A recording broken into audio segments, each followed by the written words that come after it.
আসসালামু আলাইকুম প্রিয় ছাত্রছাত্রীরা, ক্লাস 10 তোমাদের আজকে তড়িৎ প্রবাহ ও রাসায়নিক বিক্রিয়ার একটা গুরুত্বপূর্ণ কনসেপ্ট নিয়ে আলোচনা হবে। ঠিক আছে, তো সেই গুরুত্বপূর্ণ কনসেপ্টটার নাম হচ্ছে কি তড়িৎ বিশ্লেষণ বা ইলেকট্রোলাইসিস। ঠিক আছে, আমরা ইতিমধ্যে তড়িৎ পরিবহনের পরীক্ষা এই কনসেপ্টটা পড়েছি। ঠিক আছে, তড়িৎ পরিবহনের পরীক্ষা আমরা দেখেছি ক্লাসে, এবং আজকে যেটা পড়ব যে তড়িৎ বিশ্লেষণ বা ইলেকট্রোলাইসিস। এই তড়িৎ বিশ্লেষণ বা ইলেকট্রোলাইসিস খুবই গুরুত্বপূর্ণ কনসেপ্ট। এর প্রয়োগ বা ব্যবহার আমরা পড়ব, এবং এই ক্লাসে আমরা পড়ব যে কিভাবে বিভিন্ন যৌগগুলোর তড়িৎ বিশ্লেষণ করা হয়। তো তার আগে আমরা দেখে নিই তড়িৎ বিশ্লেষণ বা ইলেকট্রোলাইসিস কাকে বলে। চলো দেখো, একটা সংজ্ঞা লেখা হয়েছে খাতায়, যেখানে দেখা যাচ্ছে যে তড়িৎ বিশ্লেষণ বা ইলেকট্রোলাইসিস কাকে বলছে।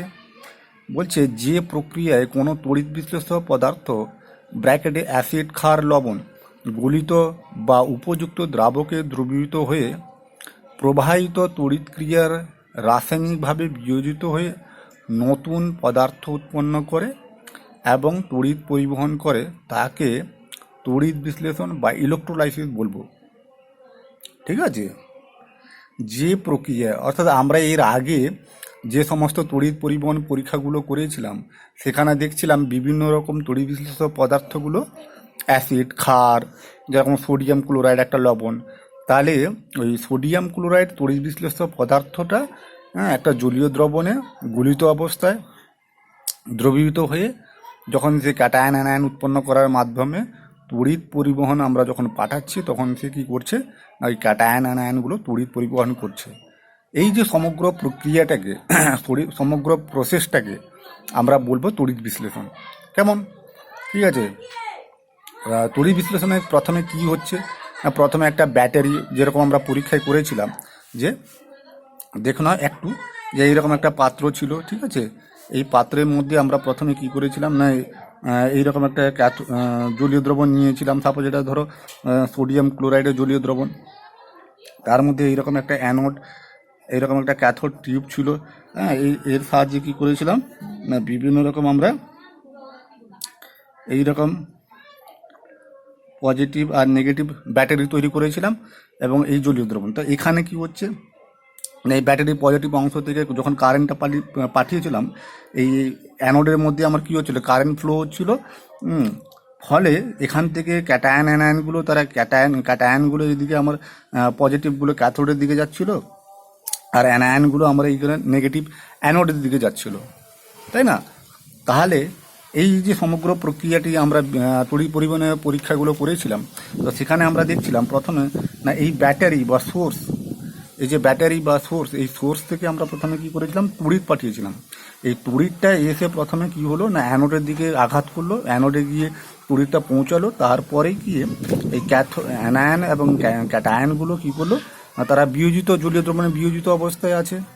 ফলে তারা ক্যাটায়নগুলো ক্যাথোডের দিকে, অ্যানায়নগুলো অ্যানোডের দিকে যাচ্ছে, এবং এই ক্যাথোড অ্যানোডের মাধ্যমে তড়িৎটা প্রবাহিত হয়ে আবার ক্যাথোডের দিকে গিয়ে নেগেটিভ প্রান্ত দিয়ে ব্যাটারির দিকে আসছে। আবার এখানে আমার একটা পরীক্ষণীয় বাল্ব ছিল, সেই পরীক্ষণীয় বাল্বটা আমার কি করছিল, বৈদ্যুতিক বাল্বটা জ্বলে উঠছিল। তাহলে এখানে কি হচ্ছে না, তড়িৎ শক্তি প্রথমে আসছে, তারপরে রাসায়নিক বিক্রিয়ার মাধ্যমে বিক্রিয়াটা সংঘটিত হচ্ছে। অর্থাৎ বিক্রিয়ায় আমরা কি বলবো না, প্রথমে আমার তড়িৎ শক্তিটা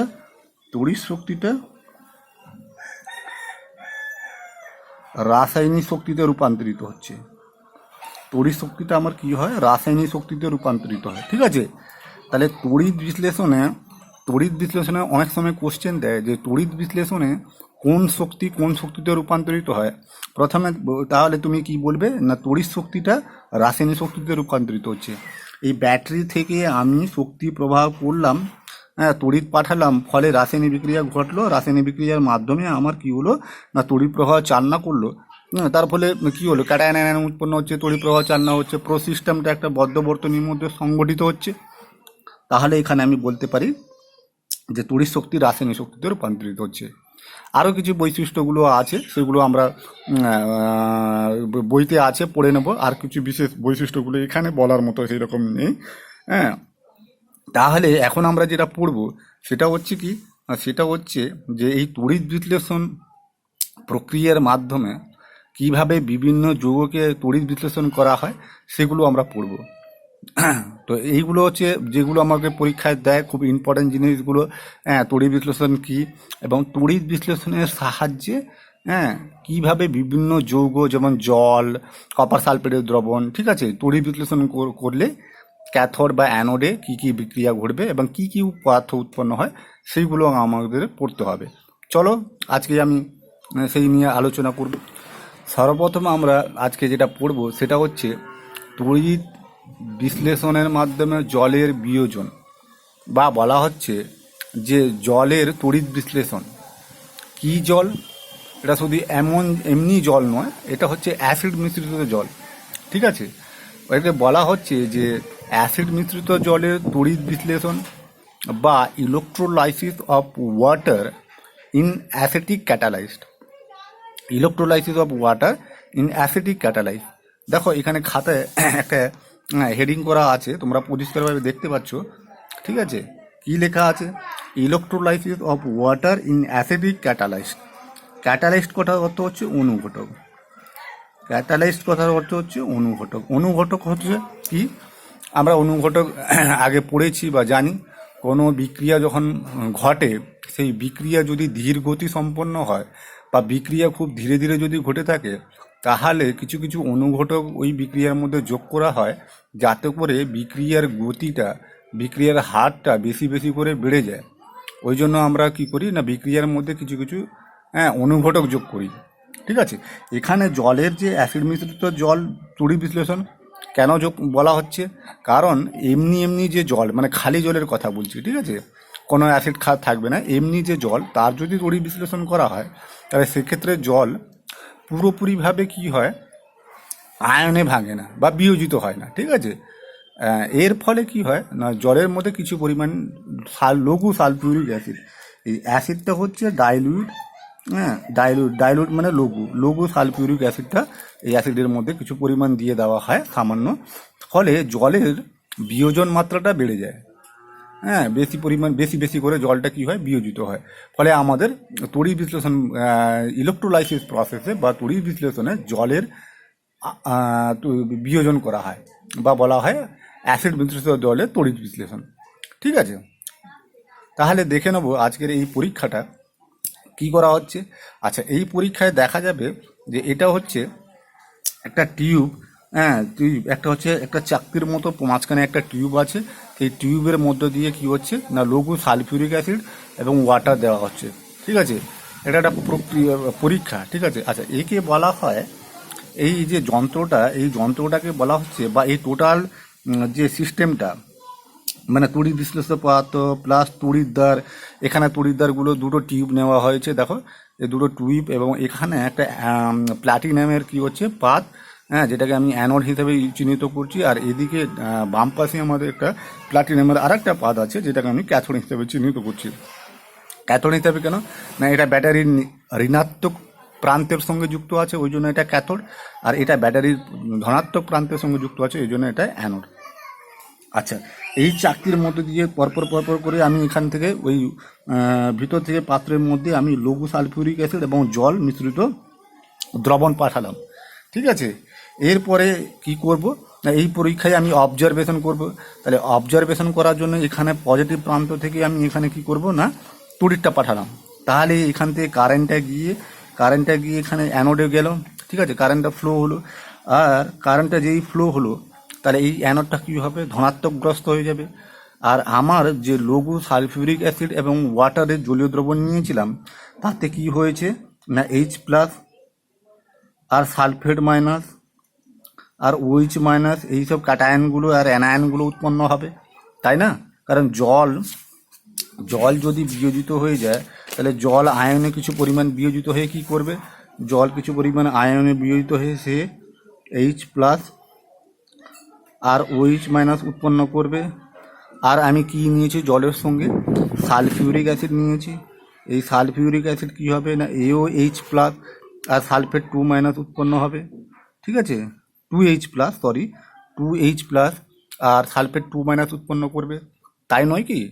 তাহলে এখানে দেখো জিনিসটা কি হচ্ছে ব্যাপারটা, যে এই সব এখানে ক্যাটায়নগুলো কি কি উৎপন্ন হচ্ছে না H+, আর অ্যানায়নগুলো কি উৎপন্ন হচ্ছে OH- আর সালফেট মাইনাস।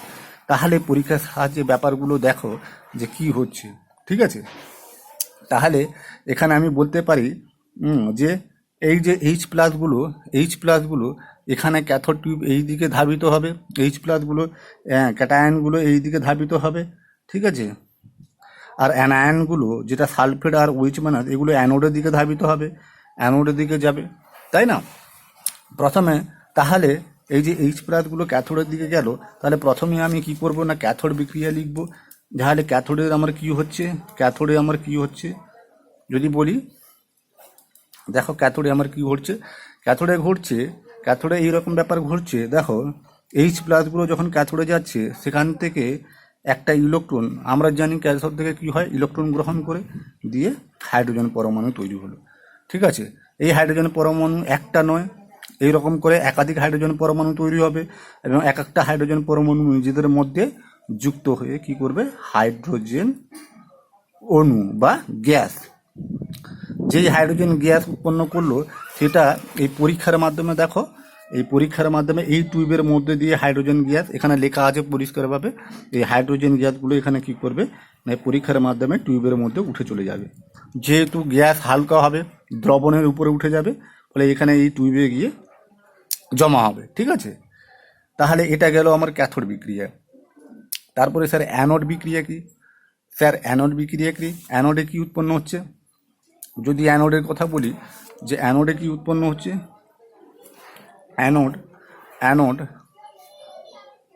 অ্যানোডে দেখো দুটো আয়ন আছে, OH- আর সালফেট মাইনাস। এখানে একটা কথা আছে যে OH- আর সালফেট আয়ন, অ্যানোড মানে কি, ওখান থেকে ইলেকট্রন বর্জন করবে, অ্যানোডে জারণ হবে। এখানে OH এবং সালফেট তড়িৎ রাসায়নিক শ্রেণীতে, এটা মনে রাখবে, তড়িৎ রাসায়নিক শ্রেণীতে ইলেকট্রন বর্জন করার ক্ষমতাটা সালফেটের থেকে বেশি OH- আয়নের। ইলেকট্রন বর্জন ইলেকট্রন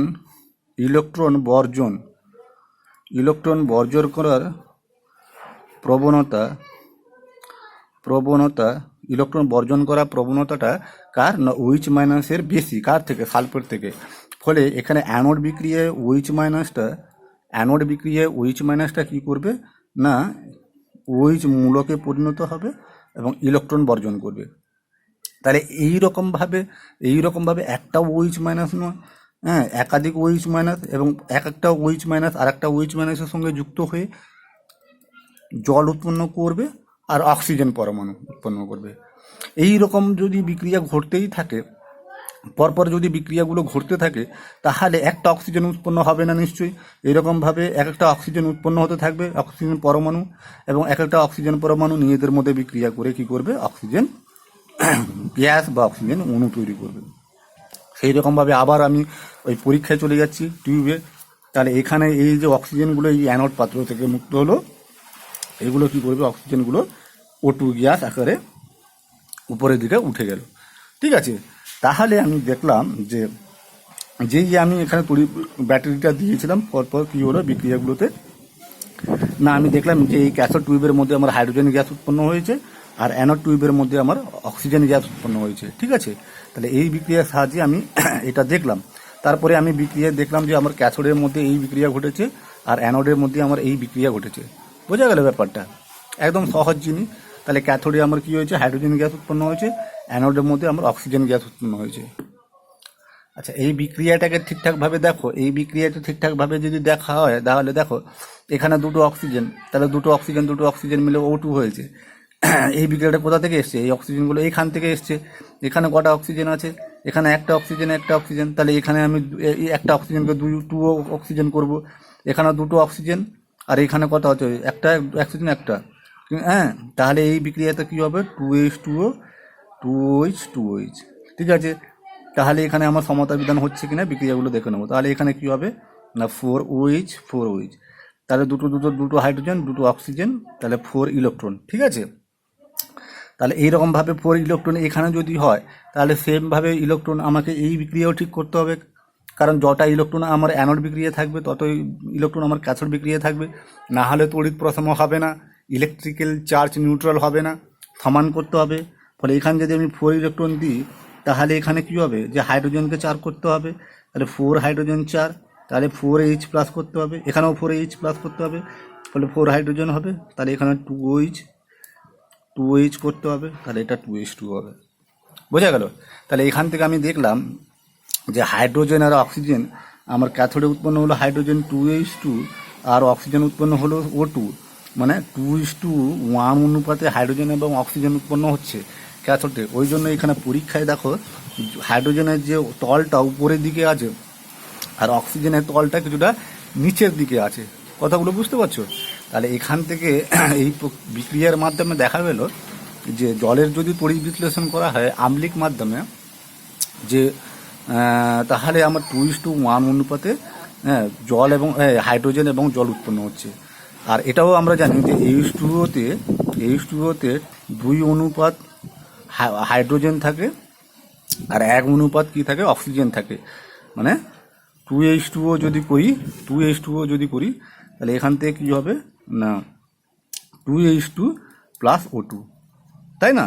তাহলে এই বিক্রিয়ার মাধ্যমে প্রমাণিত হলো যে জল কি হচ্ছে, জলের মধ্যে 2 অনুপাত হাইড্রোজেন এবং 1 অনুপাত অক্সিজেন থাকে। আচ্ছা, এই সমগ্র টোটাল বিক্রিয়াটা, এই যে সমগ্র টোটাল পরীক্ষাটা, এটা একজন বিজ্ঞানী করেছিলেন, তার নাম হচ্ছে ভন হফম্যান।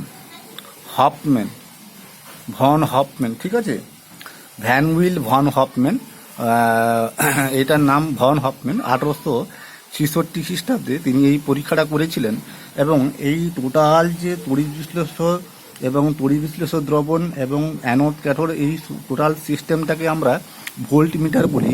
তাহলে এই পরীক্ষাটা করেছিলেন হফম্যান, আর এই ভোল্ট মিটারের নাম অনুসারে এই যন্ত্রটার নাম বলা হয় হফম্যান ভোল্ট মিটার।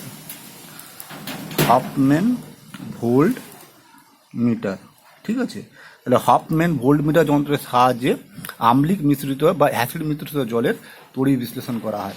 কথা বোঝা গেল?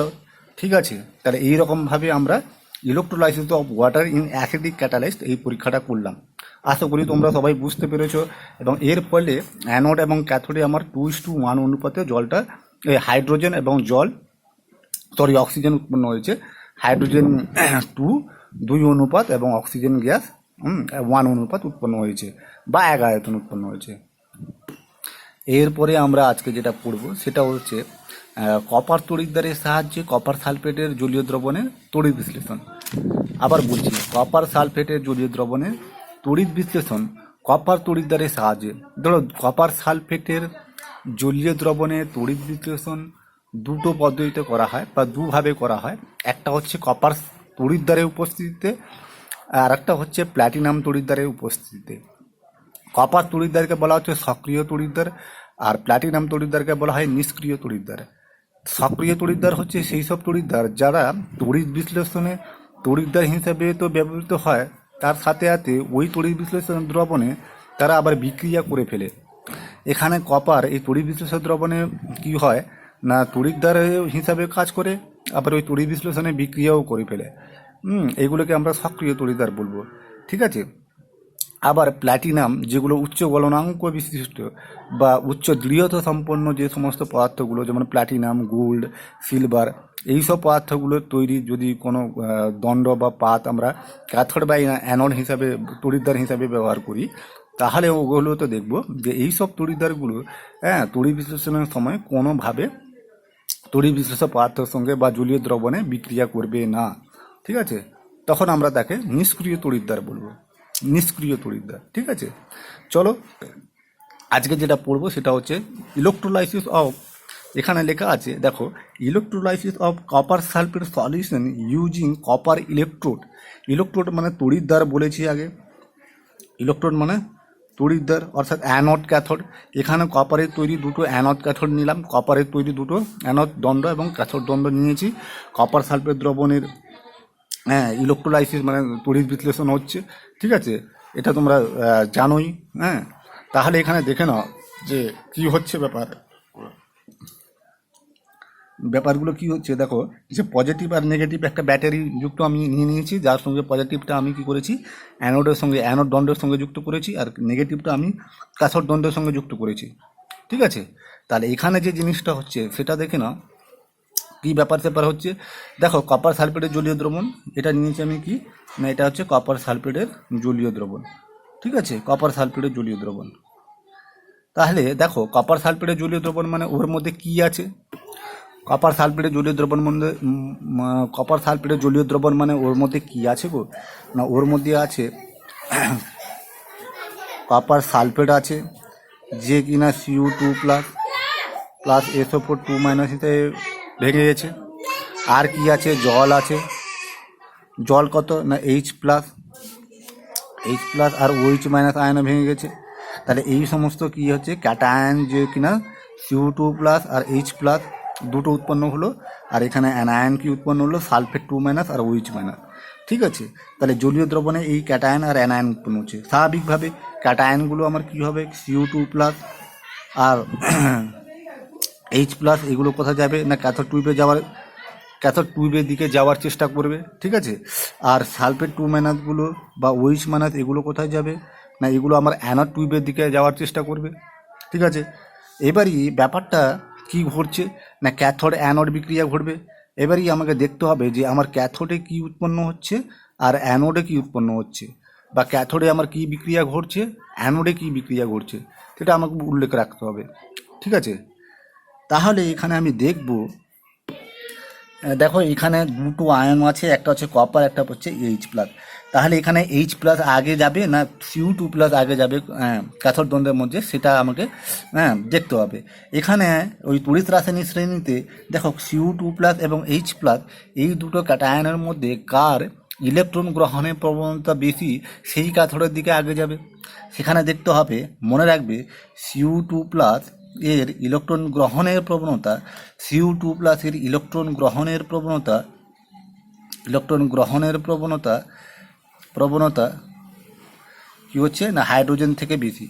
ফলে Cu2+টা এখানে ক্যাথোড দ্বন্দ্বের দিকে যাবে এবং কি করবে না, এখান থেকে দুটো ইলেকট্রন, যেহেতু একটা Cu ডবল চার্জ 2+ চার্জ, ফলে দুটো ইলেকট্রন গ্রহণ করে কি হবে না Cu-তে পরিণত হবে। এই কপার গিয়ে কি হবে না আমার ক্যাথোড টিউবের মধ্যে সঞ্চিত হবে। ঠিক আছে, ফলে ক্যাথোড টিউবের মধ্যে আমার কি হবে, ভর বৃদ্ধি ঘটবে, যেহেতু কপারগুলো ওখানে গিয়ে সঞ্চিত হচ্ছে এবং কি হচ্ছে ওখানে গিয়ে জমা হচ্ছে, ফলে ক্যাথোড টিউবের মধ্যে তার ভরটা বৃদ্ধি পাবে কপারে। এর ফলে কি হচ্ছে, ওটা গেল আমার ক্যাথোড বিক্রিয়া।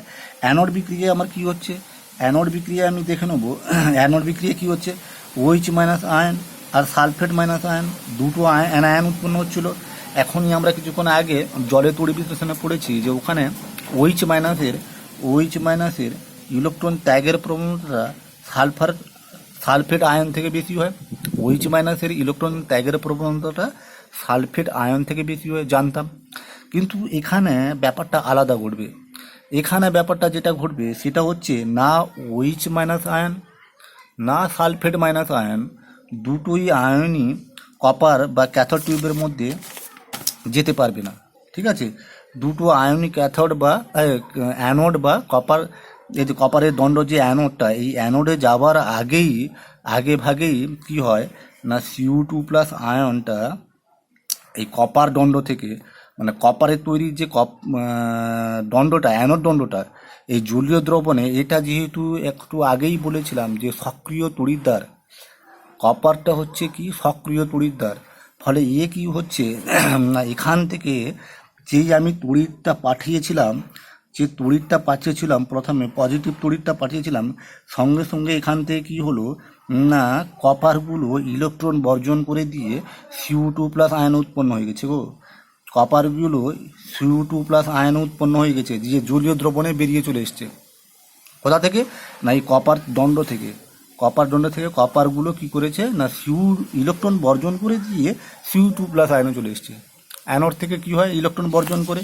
ফলে কারণ OH- আর সালফেট- এই দুটো আয়নের থেকে কপার কপারের ইলেকট্রন ত্যাগ করার প্রবণতাটা বেশি হয়, ঠিক আছে। তাহলে এই দুটো আয়ন যাওয়ার আগে অ্যানোডে সেখান থেকে কপারই কি করেছে, কপারই ইলেকট্রন ত্যাগ করে দিয়ে Cu2+ আয়নে পরিণত হয়ে গেছে।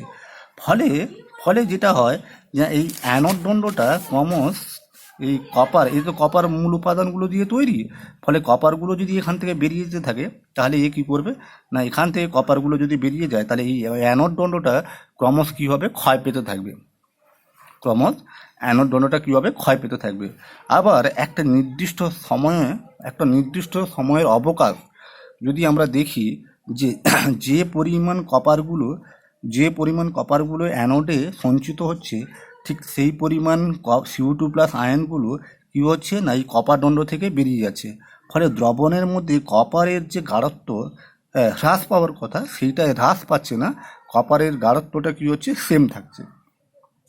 মানে অ্যানোড থেকে কপার Cu2+ বেরোচ্ছে, আবার এই Cu2+গুলো কী হচ্ছে না, ক্যাথোডে গিয়ে জমা হচ্ছে।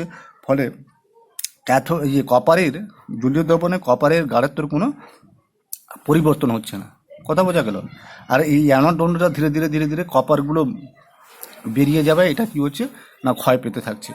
তাহলে এটা গেল কি না, এটা গেল electrolysis of copper sulphate solution using copper electrode, অর্থাৎ যে কপার সালফেট দ্রবণের কপার তড়িৎদ্বারের সাপেক্ষে বা উপস্থিতিতে জলীয় দ্রবণ, ঠিক আছে, বা বলা হয় কপার তড়িৎদ্বার ব্যবহার করে কপার সালফেট দ্রবণের তড়িৎ বিশ্লেষণ। এরপরে যেটা আসছি দেখো, এটা হচ্ছে কি না, electrolysis of copper sulphate solution using platinum electrodes. এর আগে আমরা কি করেছিলাম না, electrolysis of copper sulphate solution using copper electrodes, copper তড়িৎদ্বারের সাহায্যে কপার সালফেটের জলীয় দ্রবণের তড়িৎ বিশ্লেষণ। আর এটা হচ্ছে কি না, প্ল্যাটিনাম তড়িৎদ্বার ব্যবহার করে, যাকে নিষ্ক্রিয় তড়িৎদ্বার বলা হচ্ছে, কপার সালফেট দ্রবণের তড়িৎ বিশ্লেষণ। তাহলে সেম পরীক্ষা এখানে, খালি কি করব না, আমরা দুটো তড়িৎদ্বারটাকে চেঞ্জ করে দিয়েছি। এই তড়িৎদ্বার এখানে অ্যানোডটা হচ্ছে কি, অ্যানোডটা প্ল্যাটিনাম নির্মিত, আর ক্যাথোডটাও হচ্ছে, ক্যাথোডের যে দণ্ডটা সেটাও আমার কি না, প্ল্যাটিনাম নির্মিত। তাহলে প্ল্যাটিনাম নির্মিত দুটো আমরা ক্যাথোড এবং অ্যানোড দণ্ড নিয়েছি। ব্যাটারি এখানে আছে, ঠিক আছে, ব্যাটারি থেকে, আর এখানে আমার একটা সুইচ দিয়েছি বা কি দেওয়া আছে, K1, এখান থেকে তড়িৎ প্রবাহ যে আমি চালনা করলাম সুইচটা টিপে, সঙ্গে সঙ্গে এখান থেকে কী হলো, এই অ্যানোডের মধ্যে পজিটিভ পজিটিভ কারেন্ট আসবে এবং এটা পজিটিভ হয়ে যাবে। তার ফলে সঙ্গে সঙ্গে এখানে কী হবে না, Cu2+ ক্যাটায়নগুলো এদিকে আসবে ক্যাথোডের দিকে, আর অ্যানায়নগুলো OH- আর সালফেট 2- এগুলো আমার কী হবে না, অ্যানোডের দিকে যাবে, ঠিক আছে। এই যে জলীয় দ্রবণে আমার কী ছিল, জলীয় দ্রবণে কপার সালফেট ছিল। তাহলে এটা আমার কি হয়েছে, সেম পরীক্ষা, খালি আমি এখানে কি করেছি না, ইলেকট্রোডগুলোকে আলাদা করে দিয়েছি, তাহলে কপার সালফেট Cu2+ আর সালফেট 2- জল আমার কি দেবে, H+ আর OH-। এবারই এখানে যে ক্যাথোড আর অ্যানোড বিক্রিয়াটা হবে, আগেরটা যেটা হয়েছিল ক্যাথোডে কিন্তু সেম, কারণ এখানে Cu2+ আর H+ যে আয়ন উৎপন্ন হয়েছে, আমরা এখনই জানি যে Cu2+ এর ইলেকট্রন গ্রহণের প্রবণতা H+ থেকে বেশি। ফলে এখানে Cu2+টা ইলেকট্রন গ্রহণ করে এখান থেকে কপারে পরিণত হবে এবং আমার কি হবে না, ক্যাথোড টিউবের মধ্যে জমা হবে, ঠিক আছে। আর কি হচ্ছে না, ক্যাথোড টিউবের মধ্যে জমা হচ্ছে। আবার অ্যানোডে বিক্রিয়ার মধ্যে কি হচ্ছে, অ্যানোডে কি হবে না, অ্যানোডে আমার এখানে কি হচ্ছে না, OH- আয়ন আর সালফেট - আয়ন, দুটো আয়ন উৎপন্ন হচ্ছে, দুটো অ্যানায়ন উৎপন্ন হচ্ছে। এই অ্যানায়নগুলোর মধ্যে আমরা জানি OH- অ্যানায়নের ইলেকট্রন গ্রহণের প্রবণতাটা সালফেট 2- অ্যানায়ন থেকে বেশি হয়।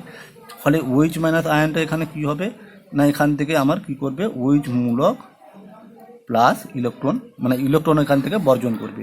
সেই রকমভাবে একটা OH- আর একটা OH-, মানে পরপর বিক্রিয়াটা যদি সংগঠিত হয় তাহলে একটা OH- আর একটা OH- এরা নিজেদের মধ্যে যুক্ত হয়ে কী করবে, জল উৎপন্ন করবে। আর একটা অক্সিজেন আর একটা অক্সিজেন আমার সঙ্গে বিক্রিয়া করে কি করবে না, অক্সিজেন গ্যাস উৎপন্ন করবে, ঠিক আছে। এই হচ্ছে বিক্রিয়া। তাহলে এখানে আমার কি হচ্ছে, অ্যানোডের মধ্যে আমার অক্সিজেন গ্যাস উৎপন্ন হচ্ছে, আর ক্যাথোডের মধ্যে আমার কপার উৎপন্ন হচ্ছে। অ্যানোডের মধ্যে অক্সিজেন গ্যাস, একে আমরা সমতা বিধান করে দেবো, 2a 2a 2o 2h2o 2OH 2OH, 4 electron 4OH 4OH minus, এটা 4Cu, আর তাহলে এটাও 4 ইলেকট্রন, তাহলে 4Cu2 প্লাস। তাহলে দেখা গেল এখানে আমার যে 4:1 অনুপাতে, যে 4:1 অনুপাতে কপার আর অক্সিজেন উৎপন্ন হচ্ছে, অক্সিজেন গ্যাস। মানে এই অ্যানোডের মধ্যে বা অ্যানোড টিউবের মধ্যে যেটা আমার উৎপন্ন হবে অক্সিজেন গ্যাস, আর ক্যাথোড টিউবের মধ্যে বা ক্যাথোডের মধ্যে কী হবে না, কপার জমা হবে। ঠিক আছে, কপার টিউব জমা হবে বা কপার জমা হবে। ঠিক আছে, তাহলে এইটা গেল আমার কি, এইটা গেল হচ্ছে প্লাটিনাম তড়িৎদ্বারের উপস্থিতিতে। যেহেতু এখানে প্লাটিনাম হচ্ছে নিষ্ক্রিয়, এ আর বিক্রিয়া করবে না। প্লাটিনাম তড়িৎদ্বারের উপস্থিতিতে কপার সালফেট দ্রবণের জলীয় দ্রবণ, যেটাকে নিষ্ক্রিয় তড়িৎদ্বার বলা হচ্ছে। আর কি পড়লাম, কপার তড়িৎদ্বারের উপস্থিতিতে কপার সালফেটের জলীয় দ্রবণের তড়িৎ বিশ্লেষণ, যেটাকে আমরা সক্রিয় তড়িৎদ্বার বলছি। আর কি পড়লাম না স্যার, পড়লাম যে তড়িৎ বিশ্লেষণ, অ্যাসিড মিশ্রিত জলের তড়িৎ বিশ্লেষণ, হ্যাঁ, কি না সালফিউরিক অনুঘটক হিসাবে যেটা কাজ করছে। তাহলে অ্যাসিড মিশ্রিত জলের তড়িৎ বিশ্লেষণ সেটা বললাম আমরা, যেখানে আমরা 2:1 অনুপাতে হাইড্রোজেন এবং অক্সিজেন উৎপন্ন হচ্ছে।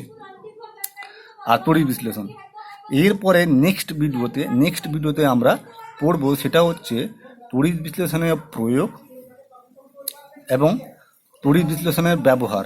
ওই প্রয়োগ বা অ্যাপ্লিকেশন, বা একে বলা হচ্ছে ব্যবহার, অর্থাৎ তড়িৎ বিশ্লেষণের সাহায্যে কিভাবে আমরা ধাতু নিষ্কাশন, ধাতুকে পরিশোধন, হ্যাঁ, এগুলো করব, সেইগুলো আমরা পড়ব। তার সাথে সাথে ইলেকট্রোপ্ল্যাটিনিং বা তড়িৎ লেপন কি, সেই জিনিসটা আমরা পড়ব। সেটা একটা গুরুত্বপূর্ণ কনসেপ্ট। ঠিক আছে, তো আজকের জন্য এই পর্যন্ত থাক। আসসালামু আলাইকুম।